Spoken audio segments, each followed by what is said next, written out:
Hello students, welcome back. So let's discuss the part 2 of your unit 8, that is tangible and intangible heritage. So we have already covered 8.0 that is introduction, 8.1 जिसमें हमने cultural heritage के बारे में पढ़ा था. आज हम करने जा रहे हैं 8.1.1 that is art as cultural heritage. ठीक है, स्टार्ट करते हैं. जो आपके बुक में पैराग्राफ है वो बेसिकली सबसे पहला पैराग्राफ आपके डॉक्टर किरण सेठ को इंट्रोड्यूस करता है कि ये फाउंडर हैं आपके स्पाइस मैके के. स्पाइस मैके क्या है आपका? Society for the promotion of Indian classical music and culture amongst the youth. ये एक ऑर्गेनाइजेशन है, ठीक है, जो बेसिकली डेडिकेटेड रहती है इंडियन क्लासिकल आर्ट्स को यंग स्टूडेंट्स में, जो आपके एजुकेशनल इंस्टीट्यूशंस जैसे कि स्कूल और कॉलेजेस में पढ़ते हैं, उन बच्चों तक जो आपकी क्लासिकल म्यूज़िक और आर्ट है, कल्चर है, उसको उन बच्चों तक पहुंचाने में इस ऑर्गेनाइजेशन का काम है. ठीक है. जो डॉक्टर किरण सेठ हैं, इनकी 42 ईयर्स ऑफ इनका एक्सपीरियंस है, 42 ईयर्स ऑफ इनकी जो है टायरलेस वर्क. ये बेसिकली क्या हाईलाइट करता है कि इनकी कितनी स्ट्रॉन्ग कमिटमेंट है इंडिया कल्चरल हेरिटेज को प्रिजर्व और प्रमोट करने में, पर्टिकुलरली जो यंगर जनरेशन है उनमें. ठीक है, यहाँ तक कंप्लीट हो गया आपका पैराग्राफ. फिर अब स्पाइस मैसे के बारे में देख लेते हैं. स्पाइस मैसे आपको ये आ जाएगा कि इसके ऊपर शॉर्ट नोट लिखो या फिर 10 मार्क्स का क्वेश्चन आ सकता है यहाँ से, तो आपको ये याद रखना है. जो स्पाइस मैसे है ये एस्टैब्लिश हुआ था आपका 1977 में. ये एक नॉन प्रॉफिट ऑर्गेनाइजेशन है जो कि कॉन्सर्ट्स, वर्कशॉप और लेक्चर्स ये कंडक्ट कराती है या ऑर्गेनाइज कराती है ताकि जो आपके स्टूडेंट्स हैं वो आपके इंडियन क्लासिकल म्यूज़िक, डांस और ट्रेडिशनल आर्ट फॉर्म से वाकिफ़ हो सके या इंट्रोड्यूस हो सके, एक्सपोज हो सके. ठीक है. डॉक्टर सेठ जो कि एक प्रोफेसर हैं मैकेनिकल इंजीनियरिंग के आईआईटी खड़गपुर में, उन्होंने इस मूवमेंट को फाइंड किया था जो कि आपके मॉडर्न एजुकेशन और ट्रेडिशनल आर्ट्स के बीच में जो ब्रिज है, ठीक है, जो गैप है, उसको ब्रिज करने का काम करती है. और इन्होंने देखा कि जो यंगर जनरेशन है इनको basically they lack exposure to cultural roots in formal education settings. जो आजकल की फॉर्मल एजुकेशन सेटिंग्स है उसमें जो आपकी यंगर जनरेशन है वो लैक करती हैं exposure to their cultural roots. ठीक है, उनके कल्चरल रूट्स के एक्सपोजर को वो लैक करती हैं. तो फोकस क्या है? फोकस है आपका इनका यूथ के ऊपर. ठीक है. जब ये टारगेट करते हैं स्कूल और कॉलेजेस को, तो स्पाइस मैसे का एम होता है कि जो कल्चरल आर्ट है उसकी एप्रिसिएशन को डेवलप किया जा सके फॉर्मेटिव एज में ही, यंगर एज में ही. आपकी जो वो है, क्या कहते हैं, एप्रिसिएशन है कल्चरल आर्ट्स को लेके, उसको कल्टीवेट किया जा सके यंग बच्चों के दिमाग में ही. ठीक है. इसका बेसिकली यंग बच्चों को ही क्यों टारगेट करते हैं ये लोग कि भाई यंगर जनरेशन को ही, मतलब जो ग्रोइंग एज होती है उसी में ये नॉलेज क्यों इम्पार्ट करते हैं? बिकॉज जब कोई भी अर्ली एक्सपोजर होता है बच्चे को, और स्पेशली जब हम कल्चरल हेरिटेज का अर्ली एक्सपोजर करते हैं बच्चों के पास, तब ये एक लाइफ लॉन्ग एप्रिसिएशन और अंडरस्टैंडिंग को फॉस्टर करता है, जो कि इंश्योर करता है preservation of this art forms for future generations. जब हम छोटे बच्चे को, मतलब जब ग्रोइंग एज है उसी टाइम पे कोई नॉलेज देते हैं तो वो लंबे समय तक टिकती है. और ये हमें ये भी देता है कि जो आपका आजकल का एजुकेशन सिस्टम है उसमें ऐसी नॉलेज नहीं दी जाती हैं. ठीक है. तो बेसिकली डॉक्टर सेठ का ये इनिशिएटिव रहा है या फिर है कि छोटे बच्चों को ही, जो ग्रोइंग एज है स्कूल और कॉलेजेस के बच्चों को, ये नॉलेज दी जा सके ताकि वो लंबे समय तक प्रिजर्व रह सके और फ्यूचर जनरेशन्स को पास डाउन हो सके. अब आते हैं टायरलेस डेडिकेशन. टायरलेस डेडिकेशन में क्या है, ये मेंशन करता है जो डॉक्टर सेठ हैं उनके 42 ईयर्स का वर्क, जो अंडरस्कोर करता है इनकी lifetime commitment to this cause. ठीक है. सो ये रिफ्लेक्ट करता है आपका कि भाई इमेंस जो आपके एफर्ट्स हैं वो रिक्वायर्ड होते हैं इस तरीके की मूवमेंट को सस्टेन करने के लिए, जो कि इंटेंजिबल कल्चरल हेरिटेज को प्रमोट करती है पूरे वर्ल्ड में, ठीक है, जो कि आपका डोमिनेटेड है modern fast paced entertainment form से। आजकल आपको भी पता है कोई भी classical dance, music, art in सब की तरफ इतना अट्रैक्टेड नहीं होते हैं। जो आपका आजकल का टाइम है वो मॉडर्न फास्ट पेस और एंटरटेनमेंट फॉरम से ही डोमिनेटेड है। तो ऐसी मूवमेंट को चलाने के लिए बहुत ज़्यादा एफ़र्ट्स की रिक्वायरमेंट होती है और एक स्ट्रॉन्ग कमिटमेंट की रिक्वायरमेंट होती है, जो कि डॉक्टर सेठ में है। जैसे कि आप देख सकते हैं डॉक्टर सेठ का 42 इयर्स का एक्सपीरियंस है, ठीक है। इम्प्लीकेशन देखो, तो जो डॉक्टर सेठ का वर्क है टू स्पाइस मेके, ये हाईलाइट करता है कि इम्पॉर्टेंस ऑफ इंस्टीट्यूशनलाइजिंग कल्चरल एजुकेशन, ठीक है, by integrating classical arts into academic environments. he has created a platform for preserving India's intangible cultural heritage। देखो इन्होंने क्या किया है, जो आपका क्लासिकल आर्ट्स है वो आपके एकेडमिक एनवायरनमेंट में इंटीग्रेट किया है, ठीक है, और एक प्लेटफॉर्म को क्रिएट कर दिया है जिससे जो आपकी इंडिया का इंटेंजिबल कल्चरल हेरिटेज है उसको प्रिजर्व किया जा सके, जो कि आजकल देखा गया ओवरशैडो हो रहा है ग्लोबल पॉप कल्चर से, जैसे कि हम ऑलरेडी डिस्कस कर चुके हैं, ठीक है। आगे आओ, arts and science a reflective connection. So इसमें डॉक्टर सेठ ने क्या बोला है कि जो आपके बेसिकली उन्होंने आर्ट और साइंस के बीच की रिलेशनशिप के ऊपर रिफ्लेक्ट किया है, ठीक है, सजेस्टिंग अ फिलोसफिकल और intellectual exploration of how these two domains intersect. कि इन्होंने बताया है कि एक सजेस्ट किया है एक फिलोसफिकल और इंटेलेक्चुअल एक्सप्लोरेशन कि भाई कैसे ये जो दोनों डोमेन्स हैं ना ये आपस में कोरिलेट करते हैं। वो कैसे, अब हम पढ़ते हैं। सबसे पहला है कॉम्प्लीमेंट्री डिसिप्लिन। डॉक्टर सेठ जो खुद एक इंजीनियर हैं प्रोफेशन से, इन्होंने आर्ट्स को और साइंस को दोनों को कॉम्प्लीमेंट्री देखा है रादर देन दो अलग अलग फील्ड्स, क्योंकि दोनों में ही क्रिएटिविटी रिक्वायर्ड होती है, डिसिप्लिन, ठीक है, और deep understanding of patterns required होता है, वेदर ये मैथमेटिकल हो साइंस में या फिर रिदमिक और आर्टिस्टिक, ठीक है, या फिर एस्थेटिक हो आर्ट्स में, ठीक है। फॉर इंस्टेंस देख लो, for example Indian classical music जो है वो हैवीली रिलाई करता है मैथमेटिकल स्ट्रक्चर्स पे।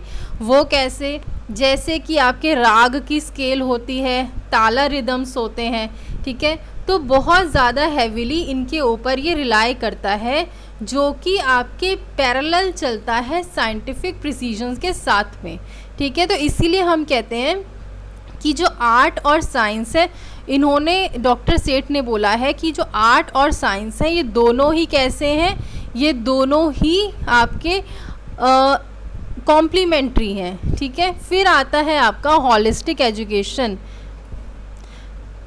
सो इन्होंने बोला है कि हमें जो है एक बैलेंस्ड एजुकेशन सिस्टम की रिक्वायरमेंट है, जहाँ पर जो एनालिटिकल, ठीक है, जो साइंस है और क्रिएटिव है, ठीक है, क्रिएटिव फैकल्टीज़ हैं, उनको एक साथ जो है नर्चर करना चाहिए बेसिकली।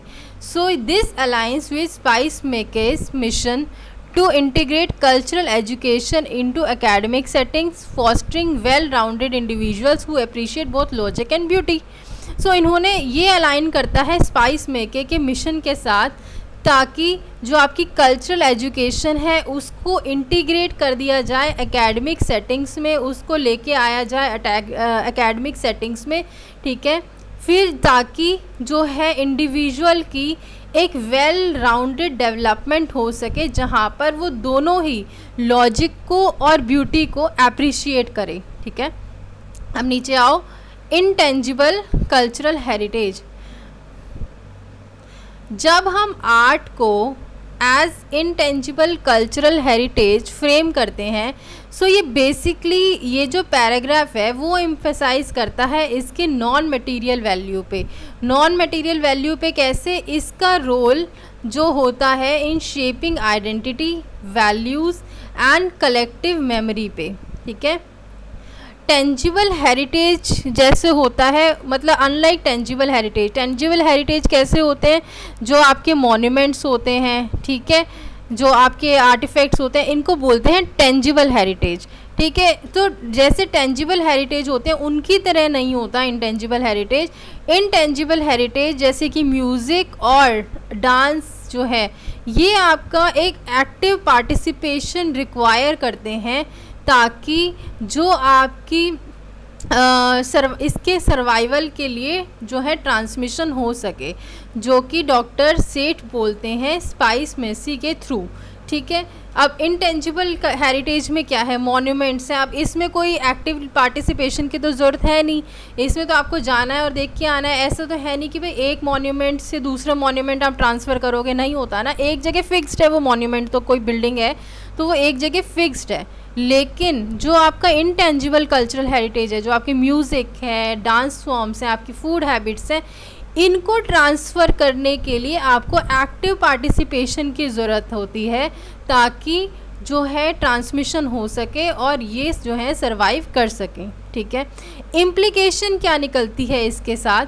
सो जो कनेक्शन है आर्ट और साइंस के बीच में, ये अंडरस्कोर करता है universality of human creativity and knowledge. Doctor सेठ का वर्क जो है, ठीक है, वो इन डोमेन्स के क्या करता है? गैप को ब्रिज करता है, advocating for a holistic approach to education that values cultural heritage as much as technological process.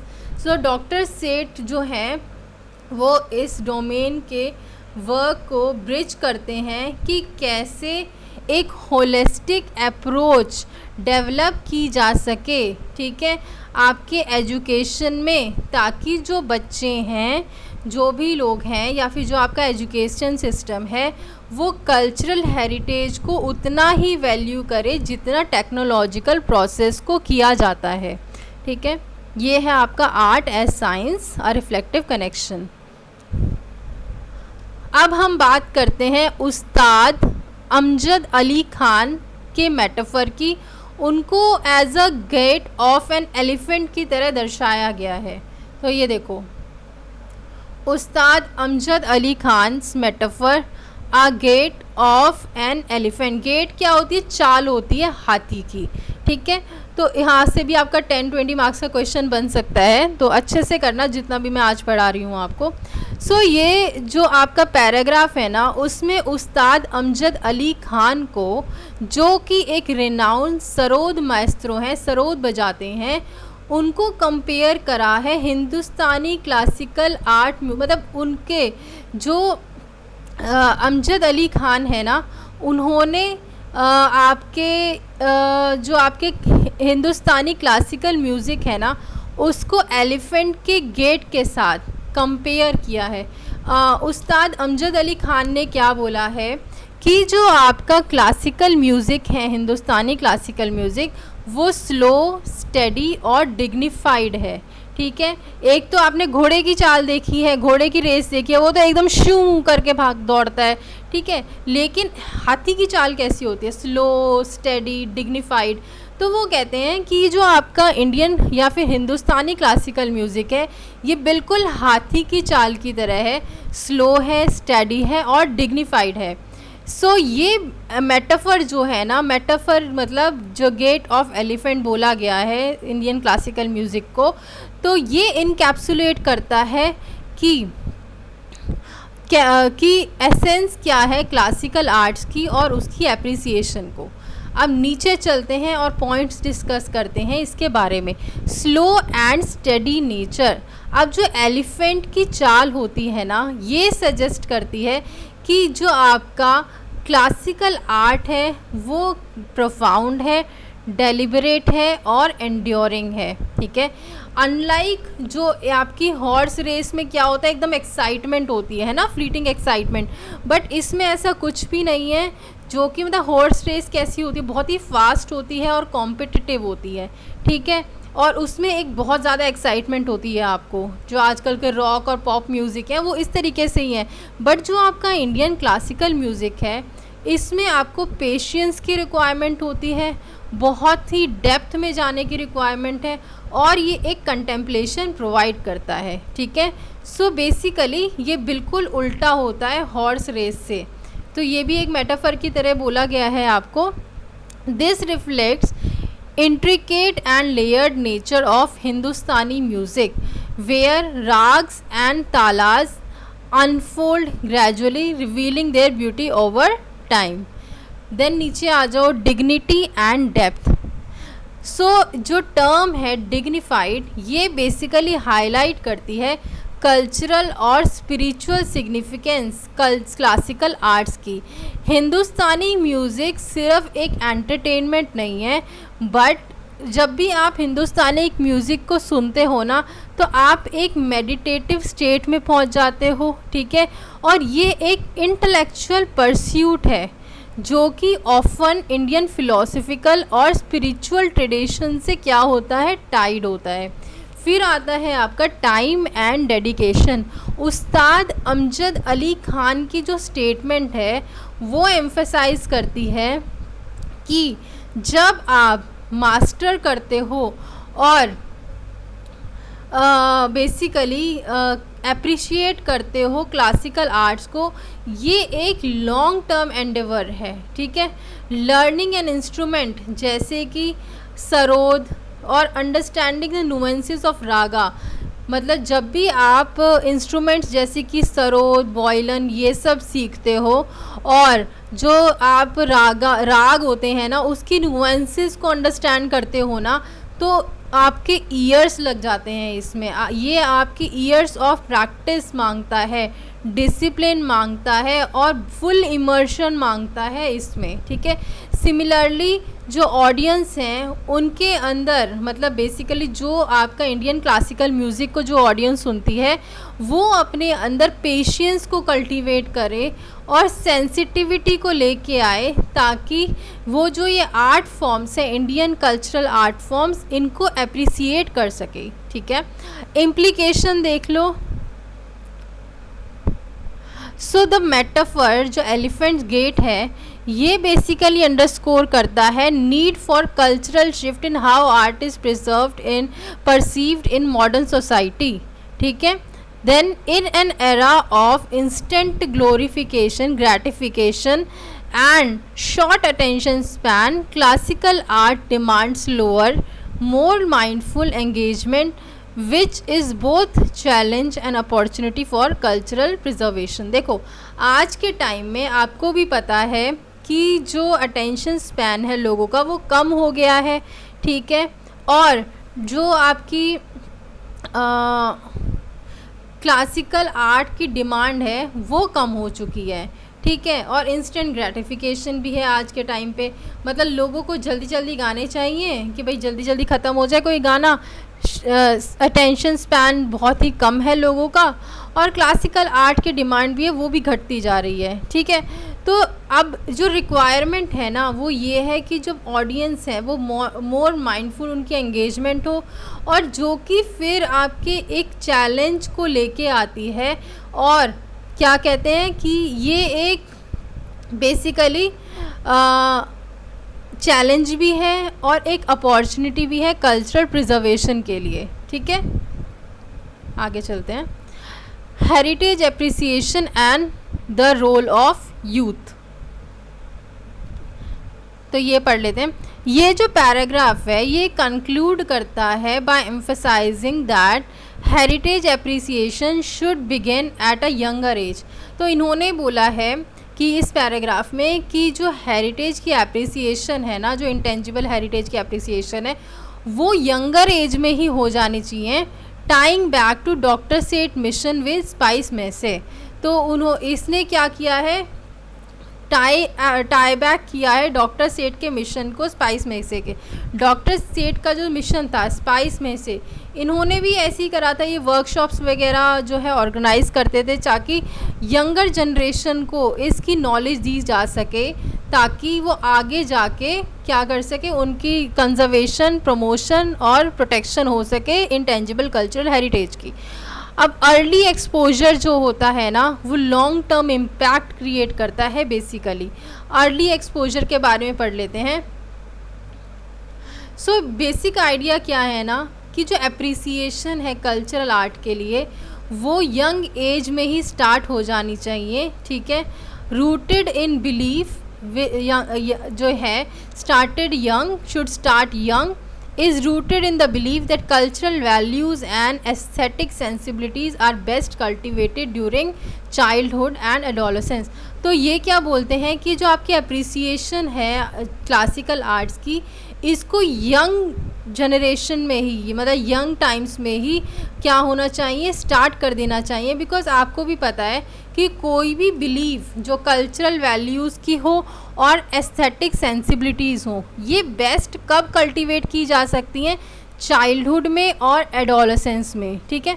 जो यंग माइंड्स हैं ना, वो ज़्यादा ओपन हैं लर्निंग के टूवर्ड्स और लेस इन्फ्लुएंस होते हैं मॉडर्न डिस्ट्रैक्शन से, making them ideal recipients of cultural education.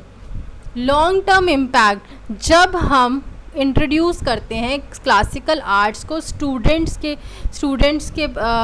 के ऊपर, ठीक है, या फिर स्टूडेंट्स को इंट्रोड्यूस करते हैं जब हम क्लासिकल आर्ट, तो स्पाइस मेसी ये इंश्योर करता है कि ट्रेडिशंस जो है ना सिर्फ प्रिजर्व ही नहीं हो रहे, बल्कि प्रैक्टिस भी हो रहे हैं एक्टिवली और अप्रिसिएट किए जा रहे हैं फ्यूचर जनरेशन्स के द्वारा। This is particularly crucial for intangible heritage. Particularly ये जो क्रूशियल है ना, वो है आपका इंटेंजिबल हेरिटेज के लिए crucial, which relies on human transmission rather than physical preservation. अब जो आपका इंटेंजिबल हेरिटेज है, ये बेसिकली ह्यूमन ट्रांसमिशन पे रिक्वायर्ड होता है। मतलब इसमें क्या रिलाई होता है, ह्यूमन ट्रांसमिशन के ऊपर, कि आपने किसी और को बताया, उसने आगे जाके ट्रांसफ़र किया, तो उस ट्रांसमिशन पे ये जो आपका इंटेंजिबल हेरिटेज है वो टिका होता है, ना कि फ़िज़िकल प्रिजर्वेशन पे। अब मॉन्यूमेंट्स हैं, टॉम्ब्स हैं, बिल्डिंग्स हैं पुरानी, जो कि टेंजिबल हेरिटेज कल्चर है, उनको तो आपको प्रिजर्व करना पड़ता है, लेकिन यहाँ पर आपको एक्टिव पार्टिसिपेशन की ज़रूरत है, जहाँ पर आप ट्रांसमिट करना पड़ता है आपको, ठीक है। Countering modern trends. हमारा जो ये ग्लोबलाइज वर्ल्ड है, आपको पता है ये डोमिनेट किसके द्वारा हो रखा है आजकल, पॉपुलर म्यूज़िक, सिनेमा और डिजिटल मीडिया के थ्रू, ठीक है। और जहाँ पर ट्रेडिशनल आर्ट रिस्क जो है ना, वो आपकी मार्जिनलाइज हो जाती है।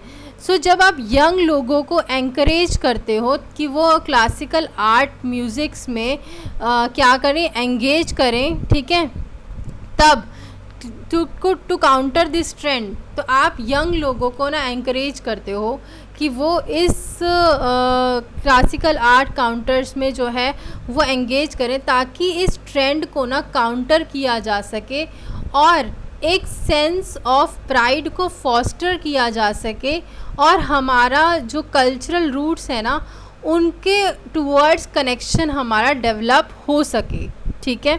फिर आते हैं हम इम्प्लीकेशन के ऊपर।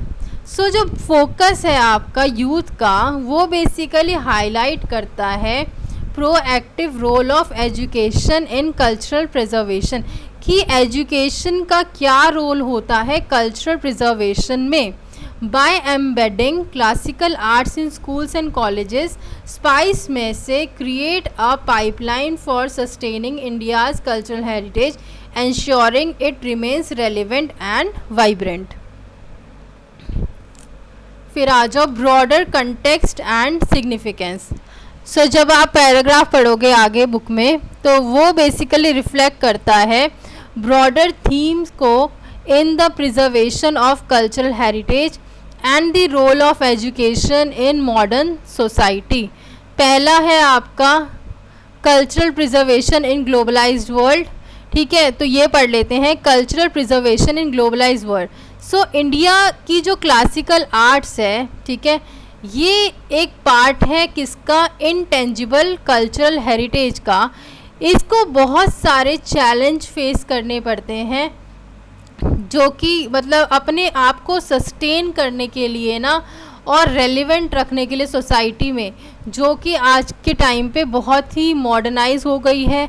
और वर्ल्ड जब ग्लोबलाइज हो गया है, तब हमारे इंटेंजिबल कल्चरल हेरिटेज को सरवाइव करने के लिए बहुत सारे चैलेंजेस फेस करने पड़ते हैं।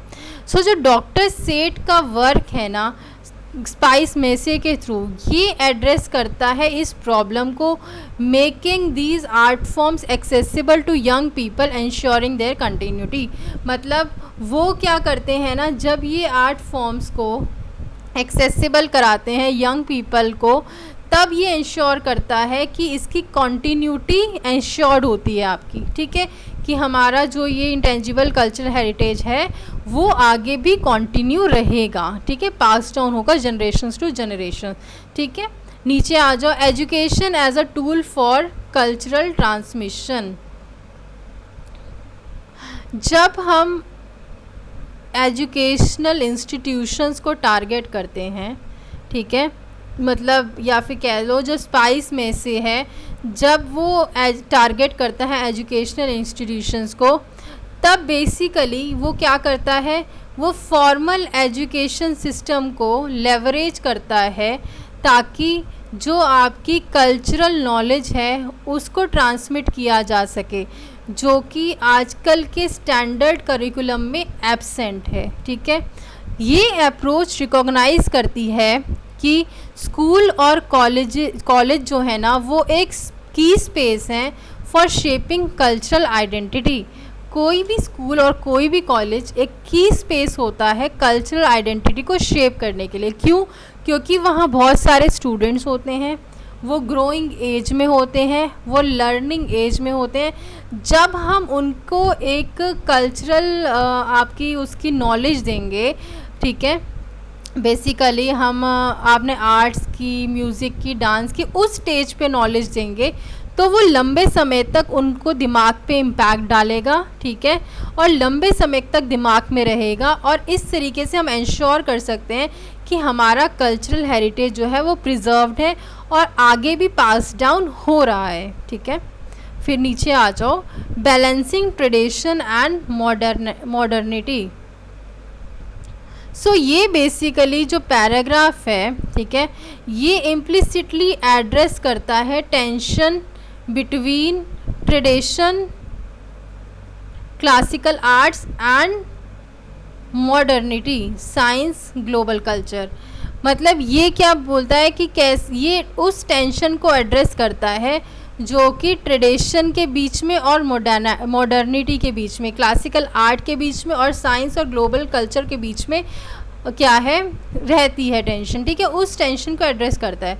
सो डॉक्टर सेठ की जो रिफ्लेक्शन है ऑन आर्ट्स एंड साइंस, ये सजेस्ट करती है एक हारमोनियस इंटीग्रेशन ऑफ टू, ठीक है, मतलब कि भाई कैसे ट्रेडिशन और मॉडर्निटी, साइंस और आर्ट्स कैसे जो है वो इंटीग्रेटेड रह सकती हैं, कैसे इकट्ठे चलती हैं। तो डॉक्टर सेठ की reflection on art and science ये सजेस्ट करता है, एडवोकेट करता है ये कि एक ऐसी सोसाइटी को जो इनोवेशन और हेरिटेज दोनों को ही वैल्यू करे। सो जो रोल है ना, मतलब रोल ऑफ डेडिकेशन, सो उस्ताद अमजद अली खान का जो मेटाफर है एलिफेंट गेट वाला, ठीक है, कि भाई आपका जो इंडियन क्लासिकल म्यूज़िक है वो एलिफेंट गेट से कंपेयर करा है उन्होंने। तो उस्ताद अमजद अली खान का ये मेटाफर और emphasis on the time and dedication highlight the disciplined nature of classical arts। तो ये क्या हाईलाइट करता है कि एक डिसिप्लिन नेचर क्लासिकल आर्ट्स का, ये बेसिकली सर्व करता है as a reminder that meaningful pursuits whether artistic, scientific or cultural require sustained efforts and commitment। आगे आ जाओ। तो ये मैंने आपकी बुक से स्क्रीनशॉट लिया है, देख सकते हो। ऑलरेडी हम डिस्कस कर चुके हैं स्पाइस मेके के बारे में। तो SPICMACAY ये फोरम कन्वेंशंस को होल्ड करता है हर साल, featuring concerts bye leading exponents of Indian classical music and dance, folk performances, talk by eminent artists and painters, screenings of cinema classics, heritage walks, craft workshop, yoga practice और meditation techniques. इन सब चीज़ों को क्या करता है स्पाइस में से promote करता है। ये आपके एजुकेशनल इंस्टीट्यूशंस में जैसे कि स्कूल्स, कॉलेजेस, यूनिवर्सिटीज़ में जो है होता है, हेल्ड होता है, ताकि यंगर जनरेशन्स को टारगेट किया जा सके, या फिर ये यंगर जनरेशन्स को टारगेट करता है to give them insight into rich cultural heritage of our country. ठीक है, आगे आ जाओ। अब रोल है इंटैक का कल्चरल प्रिजर्वेशन में। ओवरव्यू देख लो, इंटैक है क्या। इंटैक की फुल फॉर्म है Indian national trust for art and cultural heritage, जो कि है आपकी इंटैक। ये एक की ऑर्गेनाइजेशन है इंडिया में जो कि कंजर्वेशन, प्रिजर्वेशन और मेंटेनेंस ऑफ आर्ट फॉर्म्स, ठीक है, के टूवर्ड्स डेडिकेटेड रहती है, दोनों ही टेंजिबल और इनटेंजिबल कल्चरल हेरिटेज के टूवर्ड्स। Just a minute.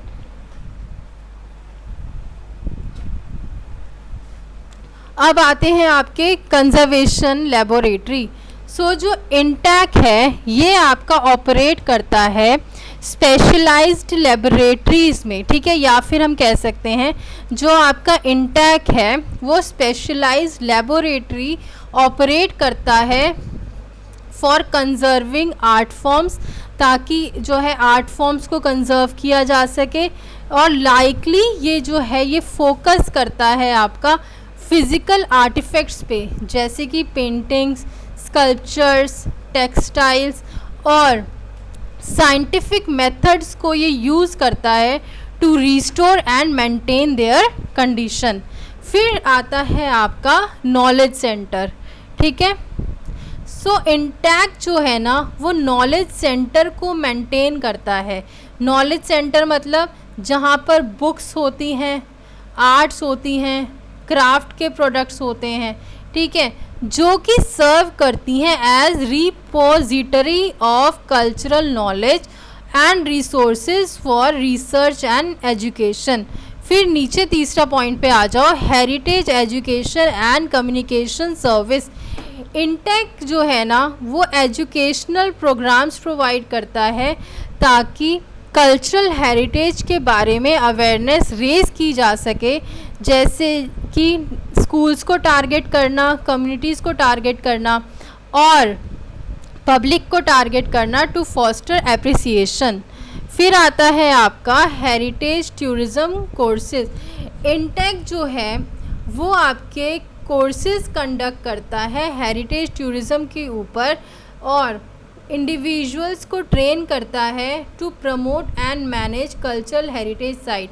उनको ट्रेनिंग मिलती है कैसे वो कल्चरल साइट्स को मेंटेन कर सकते हैं, मैनेज कर सकते हैं, प्रमोट कर सकते हैं and traditions as a part of tourism which supports economic sustainability while preserving heritage, जो कि आपके इकोनॉमिक सस्टेनेबिलिटी को सपोर्ट करते हैं आपकी हेरिटेज को प्रिजर्व करने के साथ साथ।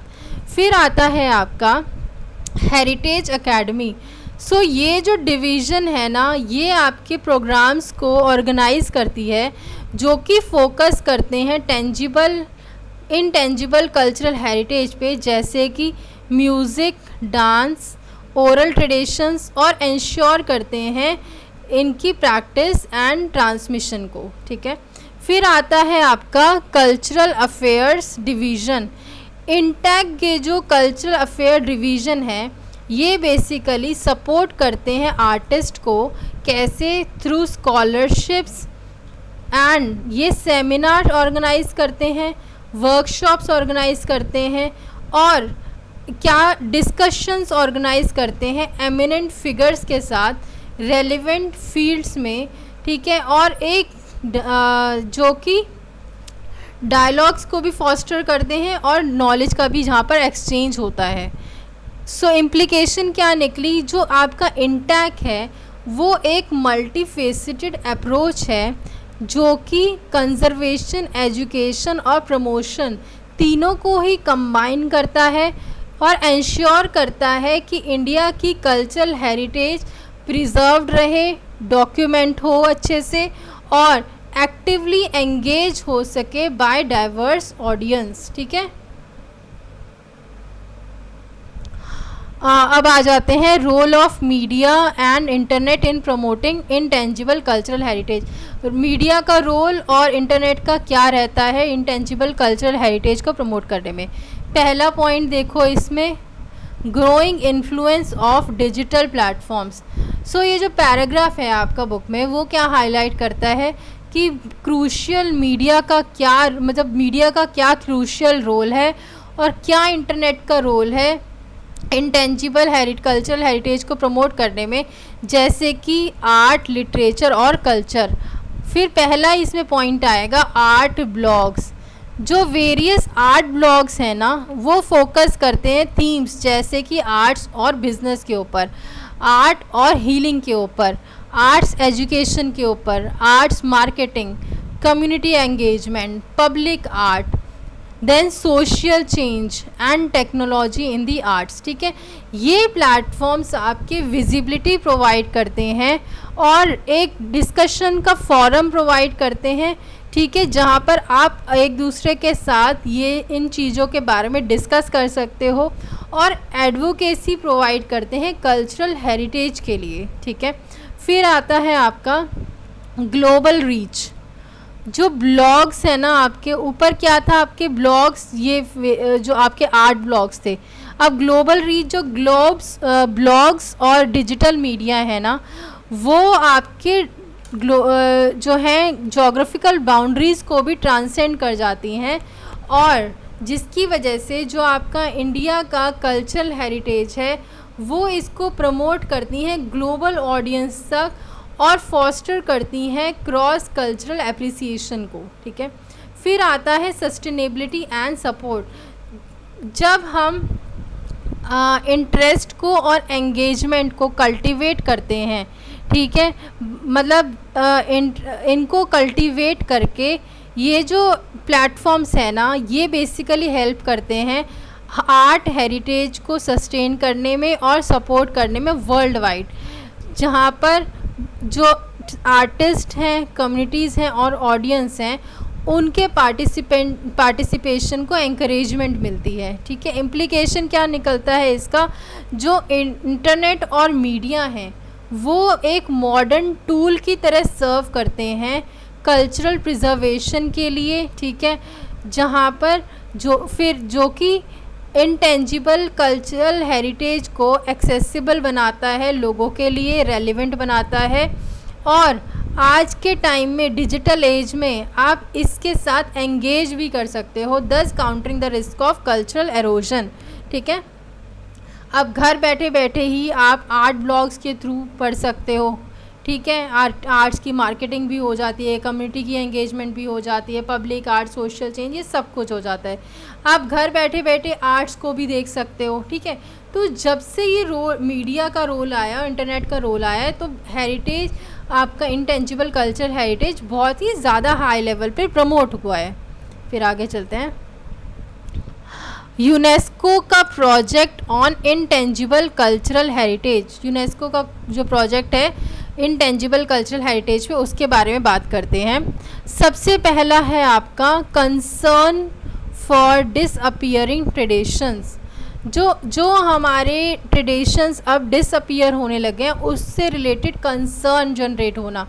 यूनेस्को, ठीक है, जो कि एक इंडियन प्रोजेक्ट है, अपने इंडियन प्रोजेक्ट के थ्रू एड्रेस करता है potential loss of intangible cultural legacies, जैसे कि traditional craft, folk songs, culinary practices due to modernization and migration. Examples of at risk heritage. जो at risk heritage है उसके examples क्या हैं? The project director highlight specific examples, जैसे कि आज के टाइम पे जो आपका एट रिस्क हेरिटेज है वो क्या क्या है, जैसे hand crafted saris from village towns, ये आप लिख सकते हो, स्मॉल टाउन्स की जो हैंड क्राफ्टेड साड़ीज़ हैं, देन फोक सॉन्ग्स जो है विलेज के वो, फैमिली रेसिपीज़, ठीक है, जो कि आज के टाइम पे बहुत ही क्या है रिस्क पे हैं, क्योंकि जो यंगर जनरेशन है ना वो अर्बन एरियाज़ के टूवर्ड्स मूव करती जा रही है। इन्वेंट्री क्रिएशन, यूनेस्को का इनिशिएटिव बेसिकली फोकस करता है एक comprehensive inventory of India's art form को क्रिएट करने में और क्राफ्टमैनशिप को क्रिएट करने में, documenting them for posterity, use of technology के बारे में अब पढ़ते हैं। प्रोजेक्ट बेसिकली एम्प्लॉय करता है ऑडियो विजुअल मीडिया को including photography, sound recordings and videos to capture the technique, styles and sensory elements of these traditions, preserving them in capsule for future generation। ठीक है, ये सारा पढ़ लेना है एक बार। फिर आते हैं हम anthropological perspective on cultural heritage. पहला है cultural heritage and identity, nation as constructed identity, preventing anomie and transmission as safeguarding, और फिर आपका इम्प्लीकेशन। ठीक है, कल्चरल हेरिटेज एंड आइडेंटिटी, अगर हम एंथ्रोपोलॉजिकल व्यू पॉइंट से देखें तो जब हम आपकी कल्चरल हेरिटेज को प्रिजर्व करते हैं तो ये एक सेंस ऑफ यूनिटी इन प्लुरैलिटी हमारे अंदर लेके आता है। ठीक है, तो एक एकता की भावना हम सबके अंदर लेके आता है जो कि नेशनल आइडेंटिटी को रीइंफोर्स करता है और एक सेंस ऑफ बिलोंगिंग जनरेट करता है डाइवर्स कम्युनिटीज़ के अमंग। ठीक है, दूसरा पॉइंट देखो, नेशन एज कंस्ट्रक्टेड आइडेंटिटी, जो आपके बेनेडिक्ट एंडरसन थे ना, उन्होंने जो आपका कॉन्सेप्ट ऑफ नेशन जो है उसको क्या बोला था कि ये एक इमेजिन्ड कम्युनिटी है। ठीक है, और ये पैराग्राफ सजेस्ट करता है that shared cultural heritage makes abstract idea of nation tangible and meaningful. जो आपका शेयर्ड कल्चरल हेरिटेज है वो जो इस आइडिया ऑफ नेशन को एज टेंजिबल और मीनिंगफुल बनाता है। ठीक है, अब जैसे जो रेफरेंस दिया था बेनेडिक्ट एंडरसन ने, इमेजिन कि भाई हमारा नेशन एक इमेजिन कम्युनिटी है, तो वो अब उसको कॉन्ट्राडिक्ट करने के लिए हमने ये बोला है कि नेशन जो है वो एक कंस्ट्रक्टेड आइडेंटिटी है। ठीक है, प्रिजर्विंग एनोमी तो प्रिवेंटिंग एनोमी, सो प्रिवेंटिंग एनोमी में क्या आएगा, कल्चरल ट्रांसमिशन जो है ना वो एनोमी प्रिवेंट करता है। एनोमी क्या होता है, अ स्टेट ऑफ नॉर्मलेसनेस और डिसकनेक्शन। बेसिकली जो हम अपने कल्चर से डिसकनेक्टेड फील करते हैं ना, तो जब हम कल्चरल ट्रांसमिशन करते हैं तो ये उस चीज़ को प्रिवेंट करता है और हम अपने कल्चर से जुड़ा हुआ महसूस करते हैं और कोहेशन इंश्योर करता है, ये एक social cohesion bye maintaining shared values and tradition. फिर आता है आपका ट्रांसमिशन एज सेफ गार्डिंग। सो ये जो पैराग्राफ है वो एम्फेसाइज करता है कि जब आप इनटेंजिबल हेरिटेज को प्रिजर्व करते हो, इसमें सिर्फ कंजर्विंग मटेरियल आर्टिफैक्ट्स ही इन्वॉल्व नहीं होते, बल्कि इसमें स्किल्स का ट्रांसफ़र, नॉलेज का ट्रांसफ़र भी इन्वॉल्व होता है और मीनिंग्स का ट्रांसफ़र अक्रॉस दी जनरेशंस। ठीक है, इम्प्लीकेशन क्या निकलता है, जो कल्चरल हेरिटेज है वो एक वाइटल कंपोनेंट है आपका सोशल और नेशनल आइडेंटिटी का।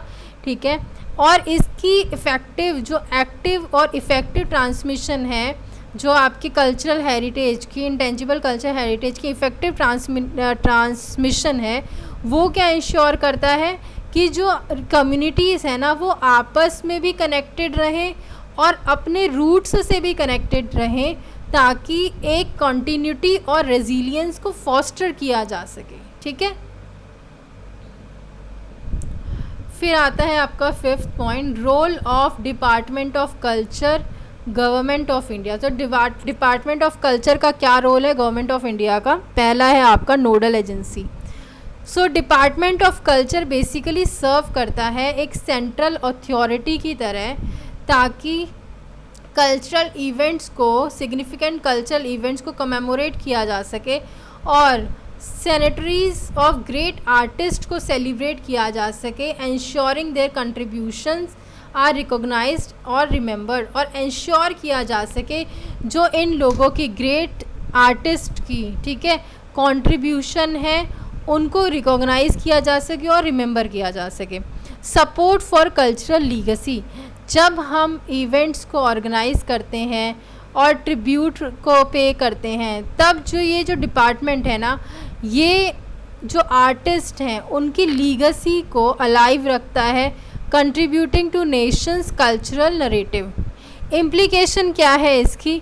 जो गवर्नमेंट की इन्वॉल्वमेंट है वो प्रोवाइड करती है institutional support for cultural preservation, जो कि एंश्योर करती है significant milestone and figures are celebrated to inspire future generations.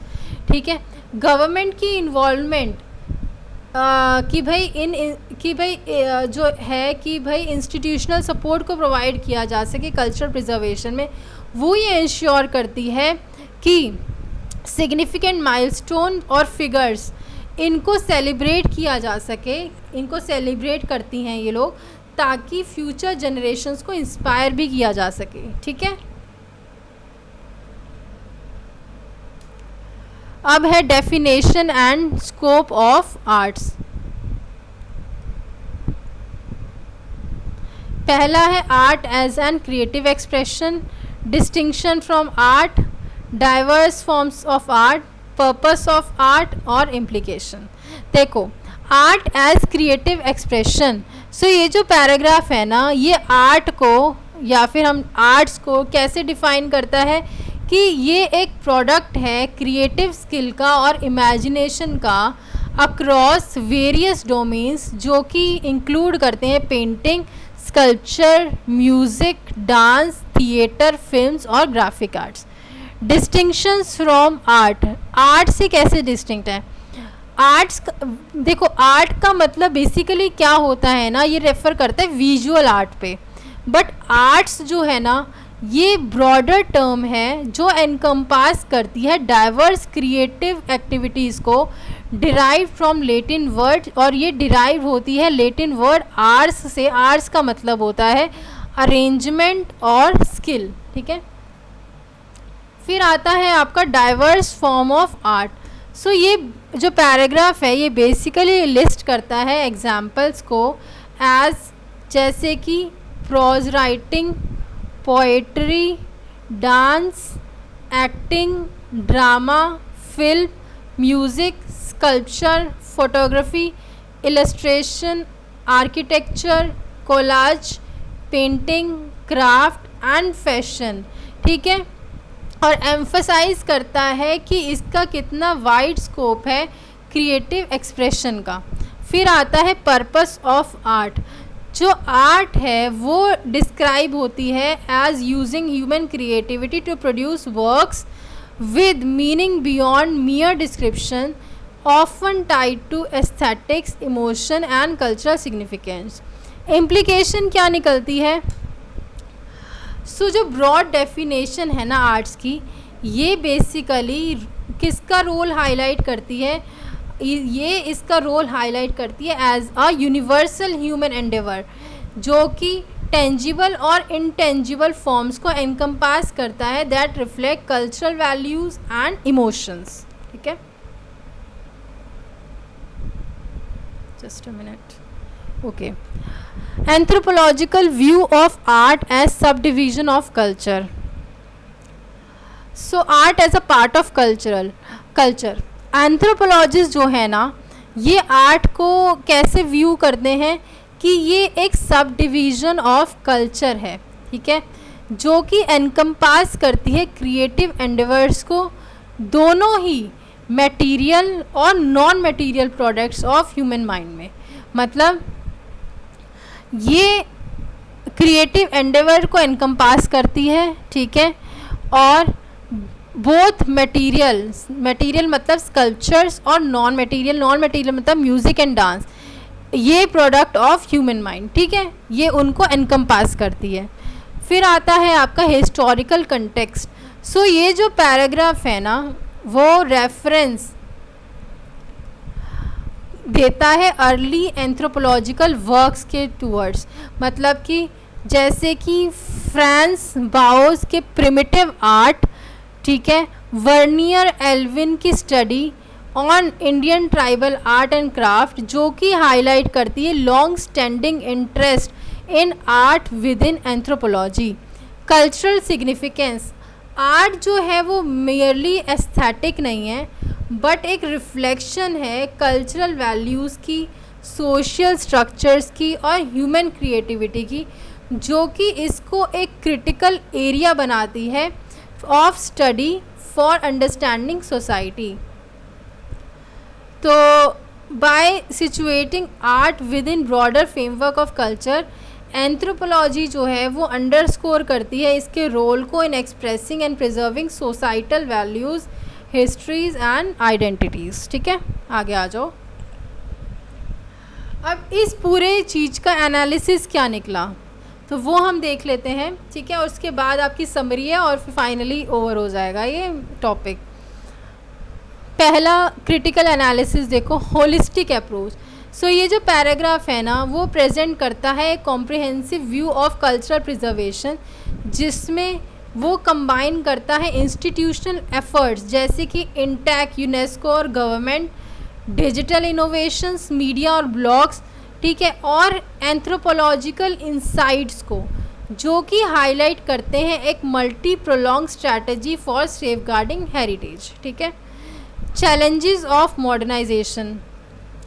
सो ये जो मेंशन है ना कि भाई जो आपके ट्रेडिशंस हैं ये डिसअपीयर होते जा रहे हैं माइग्रेशन की वजह से और अर्बनाइजेशन की वजह से, तो ये सिग्निफिकेंट चैलेंजेस के टूवर्ड्स जो है वो पॉइंट करते हैं, जैसे कि balancing modernisation with cultural preservation, कि जब आपके ये सारी चीज़ें डिसअपीयर होती जा रही हैं तो हमारे पास एक सिग्निफिकेंट चैलेंज आता है कि कैसे हम मॉडर्नाइजेशन को और कल्चरल प्रिजर्वेशन को बैलेंस कर सकते हैं। इनिशिएटिव जैसे कि यूनेस्को की इन्वेंट्री, ये क्रिटिकल रहती हैं एड्रेस करने में इसको। ठीक है, रोल ऑफ टेक्नोलॉजी, जब हम यूज़ करते हैं ऑडियो विजुअल मीडिया को डॉक्यूमेंटेशन के लिए और ब्लॉग्स को प्रमोशन के लिए, ये इलस्ट्रेट करती है कैसे टेक्नोलॉजी जो है ना वो ट्रेडिशनल हेरिटेज को ब्रिज करती है मॉडर्न ऑडियंस के साथ में, एक्सेसिबिलिटी और डिजिटल लिटरेसी, एक्सेसिबिलिटी के थ्रू, और जहाँ पर डिजिटल लिटरेसी एक पोटेंशियल बैरियर की तरह काम करती है। ठीक है, फिर भी एक पोटेंशियल बैरियर रहती है डिजिटल लिटरेसी, क्योंकि हर कोई तो डिजिटल लिटरेट नहीं है ना आज के टाइम में, सबके पास डिजिटल नॉलेज नहीं है। Then you have anthropological lens.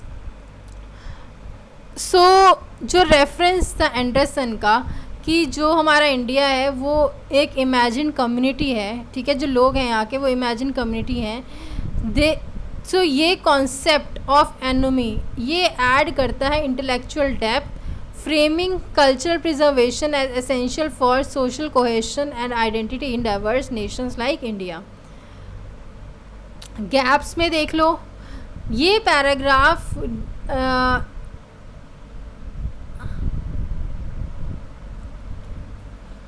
जो है ये एड्रेस नहीं करता है किसको, इंक्लूसिविटी ऑफ इनिशिएटिव, जैसे कि whether marginalise communities have equal access to INTACH programmes और यूनेस्कोस, ठीक है, डॉक्यूमेंटेशन एफर्ट्स। एडिशनली जो practical challenges of sustaining intangible heritage in a fast pace world are only implied not explored in detail.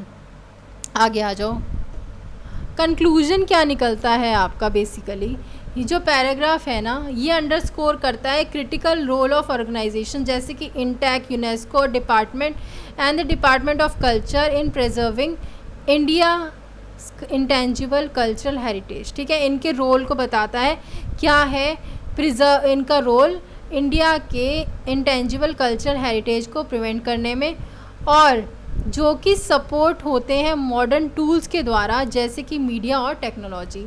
ये basically highlight करता है कि anthropological significance of cultural heritage in fostering identity, कि anthropological significance क्या है, ठीक है, कल्चरल हेरिटेज की, जो कि आपके आइडेंटिटी को फॉस्टर करती है, यूनिटी को लेके आती है लोगों के बीच में और सोशल कोहेशन को क्रिएट करती है, while defining arts as a broad creative expression of human imagination. जब हम रेफ़र करते हैं स्पेसिफिक एग्जांपल्स को, जैसे कि हमें भी पता है hand crafted saris, folk songs और स्कॉलरी कंसेप्ट जैसे Anderson imagine communities, the paragraph emphasises the urgency and complexity to safeguard cultural traditions in rapidly changing world. तो ये पैराग्राफ बताता है कि ये जो रैपिडली चेंजिंग वर्ल्ड है, अर्बनाइजिंग वर्ल्ड है, तो उसमें हमारे पास अर्जेंसी है कि हम इसको जो है अर्जेंसी भी है हमारी और एक कॉम्प्लेक्सिटी भी जनरेट हो जाती है कल्चरल ट्रेडिशन को सेफगार्ड करने में, ठीक है। This is multifaceted approach combining institutional efforts, technological innovation and intellectual frameworks, जो कि इंश्योर करता है कि इंडिया का जो रिच कल्चरल लेगेसी है वो वाइब्रेंट रहे और रेलिवेंट रहे फ्यूचर जनरेशन्स के लिए, ठीक है। So this is all in this point. I know थोड़ा सा बहुत डिटेल में हो जाता है ये, पर देखो एक बार पढ़ लोगे ना तो पेपर तक याद रहेगा और फिर पेपर में गलत नहीं करके आओगे आप, क्योंकि कहीं से भी अगर बाई चांस, अभी तो थोड़ा बहुत रिपीटेड क्वेश्चंस पूछ लिए जाते हैं, अगर एग्जामिनर का दिमाग थोड़ा सा खनका और बिल्कुल ही अलग लेवल पे क्वेश्चंस बना दिए उन्होंने, तो इसलिए मैं आपको एक एक डिटेल करा देती हूँ ताकि कोई भी पॉइंट मिस ना हो, ठीक है, मुझसे तो ना हो एटलीस्ट। चलो टेक केयर एंड कल नेक्स्ट पॉइंट करेंगे, ठीक है।